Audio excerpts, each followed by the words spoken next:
Game மச்சான். அவன் பண்ணுவான். பாரு எனக்கு உங்க மேல எவ்வளவு பாசம் தெரியுமா? பாரு எனக்கு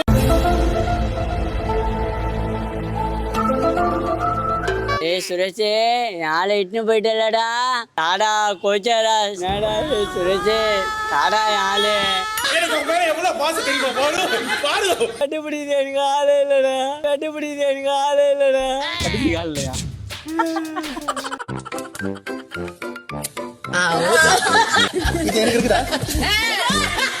நீ எல்லாம் பெரிய மனுஷனாடா. பேப்பாயல ஈத்திர பாயல 30 செகண்ட்ல உன் மொத்த கேரக்டரும் தப்பா காமிச்சு போதும் நிசா. ஐயோ போதும் நிசா போதும். ஒரு டேகை குத்தி ஓரமா நிக்க வச்சிருவாங்க. புரியுதா?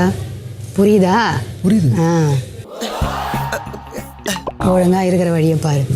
என்ன பாக்குற? சாட்சிக்கு நிறைய வீடியோ மாட்டிடுச்சு என்கிட்ட. இப்போ இருக்கிற ஒன்று என்னம்மா அப்படி பாக்குற? உன் புருஷன் மத்தவங்க மாதிரி இல்லம்மா. Broad mind. வீட்டுக்கு வா, அடி இருக்குது. இங்க வா, வெளியே வா. மம்பட்டி எடுத்து நடுமண்டு புடக்கலையா? ஒருத்தவங்கள பேரண்ட்ஸ் ஃபேமிலி எல்லாம் பார்க்கும்போது இவங்க எல்லாம் ஹியூமன் பீயிங்ஸ் தானே அப்படின்னு அப்பதான் அவளுக்கு புரிஞ்சிருக்கு. உடனே புறம்போக்கு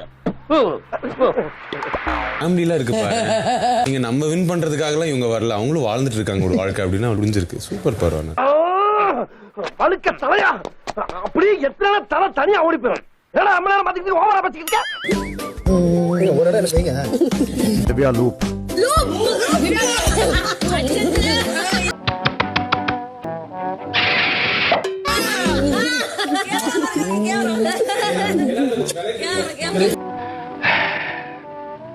I love you.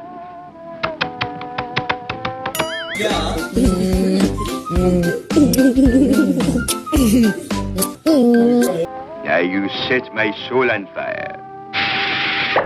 Hello jolly talks மக்களே, நேற்று எபிசோட பார்க்கும்போது நிறைய பேர்த்தோட குடும்பம் வந்துச்சு. ஆனால் வினோத்தோட ஒய்ஃப் வந்தாங்க பாருங்க, அவங்க தான் வந்து நேற்று எபிசோட்ல ஃபயராக பேசினாங்க. அதுவும் ஓப்பனாக. அது மட்டும் இல்லாமல் வினோத்தோட ஒய்ஃப் வெளியே போனதுக்கப்புறம் வினோத் என்னெல்லாம் பண்ணியிருந்தான்னு கிளிப்போட உங்களுக்கு காட்டட்டா அது இன்ட்ரெஸ்டிங்காக இருக்கும். பாருங்க. சரி, ஓகே. நேற்று என்ன நடந்துச்சு, அது மட்டும் இல்லாமல் வினோத்தோட ஒய்ஃப் என்னெல்லாம் சொன்னா எல்லாத்தையுமே நம்ம வரிசையாக உண்மையை நான் பார்த்துருவோமா? சரி வாங்க வீடியோக்குள்ளே போகலாம்.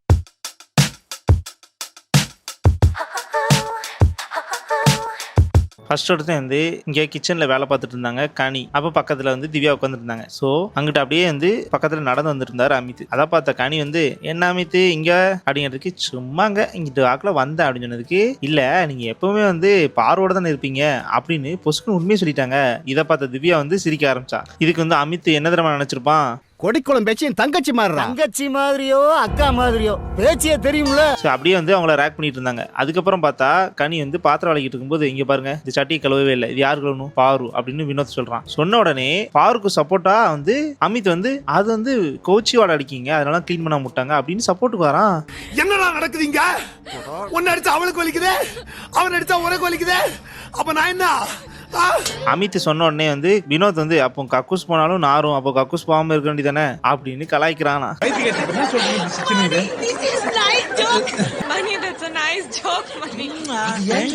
இதுக்கப்புறம் வந்து அமித் வந்து இல்லைங்க நான்லாம் வந்து கரெக்டாக கழுவிடுவேன், நான் வெஜ்ஜா இருந்தாலும் நான்வெஜ்ஜா இருந்தாலும் எதையும் பார்க்க மாட்டேன், கழுவுனது ஒரு பாத்திரம் தானே கழுவிடுவேன் அப்படின்னு சொல்லி கனி வந்து கலாய்க்கிற மாதிரி பேசிட்டு இருந்தாங்க. இதை பார்த்து அமித் வந்து எங்க இப்படி கலாய்க்காதீங்க, அது முக்கியமா அந்த பார்வை வச்சு நீங்க சேர்த்து வச்சு பேசுறது நல்லா இல்லைங்க அப்படின்னு சொன்னதுக்கு அப்படியே அமித் சாரி அப்படின்னு சொல்லிட்டாரு. மன்னிச்சிருங்க, நான் சும்மா ஜெனரல் ஆடியன்ஸ் மாதிரி ரியாக்ட் பண்ணிட்டேன், வெரி சாரி. இதுக்கப்புறம் காலங்காத்தால பார்த்தா அமித் திரும்பி வந்து பார்வோட உட்காந்து ஒர்க் அவுட் பண்ணி முடிச்சு உட்காந்துருந்தாங்க. அது மட்டும் இல்லாம கனி வந்து சாண்ட்ராட்ட பேசிட்டு இருந்தாங்க. நான் வந்து ஜென்ரலா தான் பேசினேன், அதை வந்து கோபப்படுத்தி இப்படிலாம் பேசாதீங்கன்னு என்கிட்ட மூஞ்சி விட்டுறாங்க, இதை போய் நான் நேரில் கேட்க போறேன் அப்படின்னு நேரில் போய் கேட்கும்போது பார்வை பத்தி மட்டும் என்கிட்ட பேசாதீங்க, அதனாலதான் அப்படி சொன்னேன் தவிர மற்றபடி நீங்க என்ன கலாய்க்கிறதுலாம் அந்த மேட்டரே கிடையாது அப்படின்னு அவங்களுக்குள்ள சண்டை வந்து கடைசியில் சாரி கேட்க ஆரம்பிச்சாங்க. ஆனா கோவத்தோட கனி இருந்தான். உனக்கு ரொம்ப கோபம் வருதே? கோபம் வந்தா கொலையும் ஸோ இங்கே பேசிட்டு இருந்த அமித் வந்து சரி நார்மலாக வந்து இருப்பான்னு பார்த்தா திரும்பியும் வந்து பாருக்கிட்டே திரும்பியும் போறான். அங்கே போயிட்டு உட்காந்து கனியை பத்தி கம்ப்ளைண்ட் பண்ண ஆரம்பிச்சிட்டான். என்னடே அவன் இன்னும் திருந்தல மாமா. இதுக்கப்புறம் பேசிட்டே இருந்தபோது அந்த கடித மேட்ரு வந்துச்சு, இந்த மொட்டை கடித மேட்ரு வந்துச்சு. அது யார் எழுதுன்னு கேட்டதுக்கு எஃப்ஜே அப்படின்னு சொன்னதுக்கு இந்த மாதிரி மேட்ரை வந்து இழுத்தது, அதாவது பெரிய மேட்ரை மாத்தினதே பாரு தான். ஆனா இங்க வந்து எப்படி பேசுது பாத்தீங்களா? அவளுக்கு பனிஷ்மெண்டே கிடையாதா பாட்டி? அப்படி நினைக்காதடா அம்பி, பகவான் எல்லாத்தையும் பார்த்துட்டு தான் இருக்காரு. இதுக்கப்புறம் வந்து கனியோட குடும்பத்துல வந்து உள்ள வந்தாங்க. அப்போ அவங்க 2 பொண்ணுங்களை பார்த்தோன்னே பிக் பாஸ் வந்து உள்ள விட்டுருவாங்களா? இல்ல, நீங்க அழுகணும், உள்ள போயிட்டு கேம் விளாண்டுட்டு முடிஞ்ச அளவுக்கு அழுது ஒரு கண்டென்ட் கொடுத்துட்டு போங்க அப்படின்னு பிக் பாஸ் வந்து அழ விட்டு வேடிக்கை பார்த்துட்டு இருக்காரு.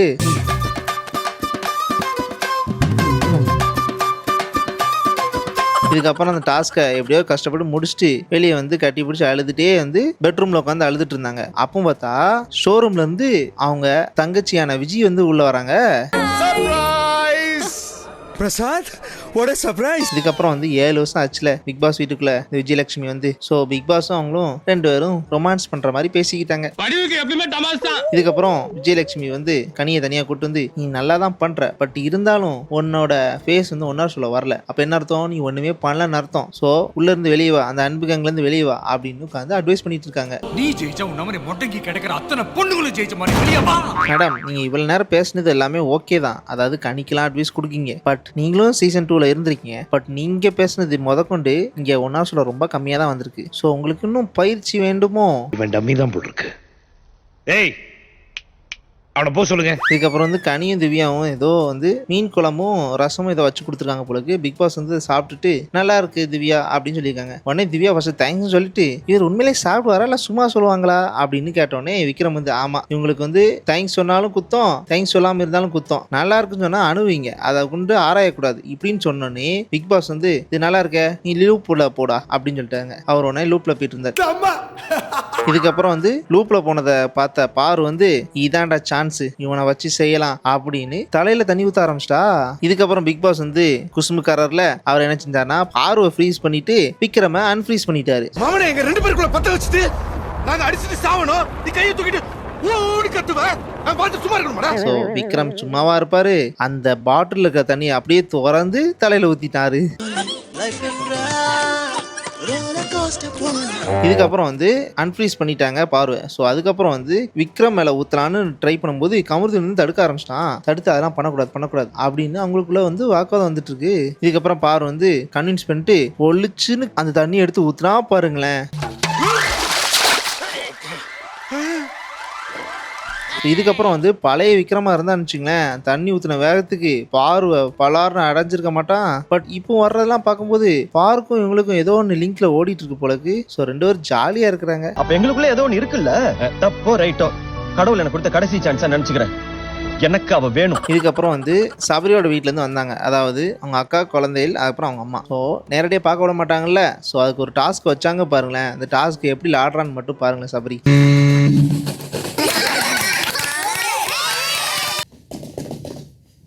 கலந்துகளை செத்து போச்சா? ஓ, குரலி வித்தையா? இதுக்கப்புறம் டாஸ்க்லாம் முடிச்சாரு. முடிச்சுட்டு வந்துட்டு அம்மாவை கண்டுபிடிச்சி உள்ள போகலான்னு டைப் பண்ணும்போது அவங்க அம்மா வந்து கமருதீனை கண்டுபிடிச்சி, உனக்கு அம்மா இல்லைன்னு கவலைப்படாத, நான் உனக்கு அம்மாவா இருப்பேன் அப்படின்னு உங்களுக்கு பாராட்டுறாங்க. இதை பார்த்த சபரி வந்து, ஆமாம்மா, அவனுக்கு இன்னும் பொண்ணு தேட வேண்டியிருக்கு, அதையும் நீ பார்த்துக்கோ அப்படின்னு சொன்னதுக்கு, ஆமாம்மா பாத்துறோம் அப்படின்னு சொன்னதுக்கு சபரி வந்து, ஆமா நல்ல பொண்ணை பாருங்க, வாயாடி இல்லாம அப்படின்னு கலாய்க்கிறாரு. சும்மா எப்ப பார்த்தாலும் விளையாடுறான். இதுக்கப்புறம் வந்து அவங்க அம்மா வந்து அட்வைஸ் பண்ணாங்க, நீ நல்லா இருக்கிற, நல்லா பண்ணு, அப்புறம் கேள்வி கேளு, அப்புறம் வந்து ஒழுங்கா ட்ரெஸ் பண்ணு, ஒழுங்கா பிரசன்டபிளா இரு, நீ ஹீரோ மெட்டீரியல், ஸோ ஹீரோ மாதிரி இருந்துக்கோ அப்படின்னு அவங்க அம்மா அட்வைஸ் பண்றாங்க. ஆனா ஆள் மட்டும் தான் வேற, எல்லாரோட அம்மாவும் ஒரே மாதிரி இருக்காங்க. எங்க அம்மா கூட இப்படிதான் எப்பவுமே உன்னால முடியும்டான்னு பாசிட்டிவா என்கரேஜிங்கா பேசுவாங்க. எப்படி அம்மா சென்டிமெண்ட்டை போடுறான் பாரு. அதுக்கப்புறம் வந்து சபரியோட ஃபேமிலி வந்து கிளம்பிட்டாங்க. கிளம்புனதுக்கப்புறம் வினோத்தோட ஃபேமிலி வந்தாங்க. வரும்போதே அழுக ஆரம்பிச்சிட்டாரு. ஆனா அங்க இருந்த ஆப்போசிட்ல இருக்கிற அவங்க ஒய்ஃப், அதாவது வினோத்தோட ஒய்ஃப் வந்து முறைச்சிக்கிட்டே இருக்கிறாங்க. அது என்னன்னு பின்னாடி நான் சொல்றேன், அப்போ உங்களுக்கு புரியும். ஜெகா குட்டி, எனக்கு தான் சஸ்பென்ஸ்னா தாங்காதல்ல, என்னன்னு சொல்லிட்டு போடா. இதுக்கப்புறம் அவங்க வந்து டாஸ்க் பண்ணிட்டு தானே பார்க்கணும். ஸோ டாஸ்க்லாம் முடிச்சுட்டு வந்து கட்டி பிடிச்சிட்டு தனியாக உட்காந்து பேச ஆரம்பிச்சாங்க. அதாவது வினோத்தோட ஒய்ஃபும். உட்கார் பாக்கி அப்படின்னு சொன்னோன்னே, எனக்கு என்ன பாக்கி இருக்கு அப்படின்னு 2 பேரும் கலாச்சி பேசிட்டு இருக்காங்க. இந்த லந்தெல்லாம் பார்த்து தானே மாமனை லவ் பண்ணீங்க. அதெல்லாம் ஒண்ணும் இல்ல. இதுக்கப்புறம் வந்து வினோத் வந்து, ஏன் இவ்வளவு மேக்கப் போட்டு வச்சிருக்க, நீ மேக்கப் போடாம நல்லா தானே இருப்ப, மூஞ்சில பெயிண்ட் அடிச்ச மாதிரி அப்படின்னு அவங்க கலாச்சி பேசிட்டு இருக்காங்க. இதை பார்த்த வினோத்தோட ஒய்ஃப் வந்து, இவரோட மூஞ்ச பார்த்தா நானே சிரிச்சிடும் அப்படின்னு சொல்லிட்டு அவர் மூஞ்ச பார்க்காமையே எங்கெல்லாம் பார்த்து பேசிட்டு இருக்காங்க.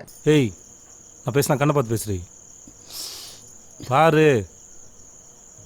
இதுக்கப்புறம் வந்து அட்வைஸ் கொடுக்க ஆரம்பிச்சிட்டாங்க. உன்கிட்ட வந்து யாராவது பேச வந்தாங்கன்னா பேசுறத கேளு, அப்புறம் சண்டை போட வந்தாலும் அவங்க என்ன சொல்ல வரான்னு கேட்டுட்டு அதுக்கப்புறம் பதில் பேசு, எப்போ பார்த்தாலும் சண்டை போட்டுட்டே இருக்க அப்படின்னு அவங்களுக்கு ஒரு அட்வைஸ் கொடுத்தாங்க. ஃப்ரீ அட்வைஸ் கேட்டா கேளுங்க, கேக்கட்டி போங்க. இதுக்கப்புறம் வந்து ஒரு முக்கியமான சம்பவம் பேசுனாங்க. அதாவது நான் இன்ட்ரோல சொல்லியிருந்தேன்ல அந்த மேட்ரு. அதாவது நான் உன்னோட வீடியோ வந்து நிறைய விஷயம் வந்து நீ தப்பா பண்ற மாதிரி தெரியுது வெளியே, ஆனா நீ தப்பா பண்ணலன்னு தெரியும், மற்றவங்களுக்கும் தப்பா தெரியலன்னு தெரியும். பட் வெளியே ஒரு 30 செகண்ட் போதும், அதை வந்து ரீல்ஸை கன்வெர்ட் பண்ணி போட்டா அது வேற மாதிரி மீன் ஆகுது. ஸோ பார்த்து ஜாக்கிரதையா இருக்கு, உனக்கு நிறைய ரீல்ஸ் இருக்கு, வாடி வெளியே வா அப்படின்னு பாக்கியா மேடம் வந்து சொல்லியிருக்காங்க.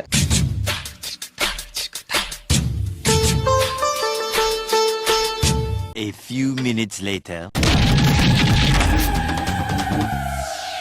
இதுல இருந்தே தெரியுது நீ என் மேல எவ்வளவு உசுர வச்சிருக்கேன்னு. இதுக்கப்புறம் வந்து வெளியே போறதுக்கு முன்னாடி வினோத்தோட ஒய்ஃபுக்கு வந்து பர்த்டே போலக்கு. ஸோ சடனாக இருந்தனால கேக் இல்லை. ஸோ அதனால ஆப்பிளை வெட்டி கொண்டாடிட்டு அப்புறம் வெளியே போனாங்க. வெளியே போனதுக்கப்புறம் வினோத் பைப்பில் எப்படி ஆடுதுன்னு மட்டும் பாருங்களேன்.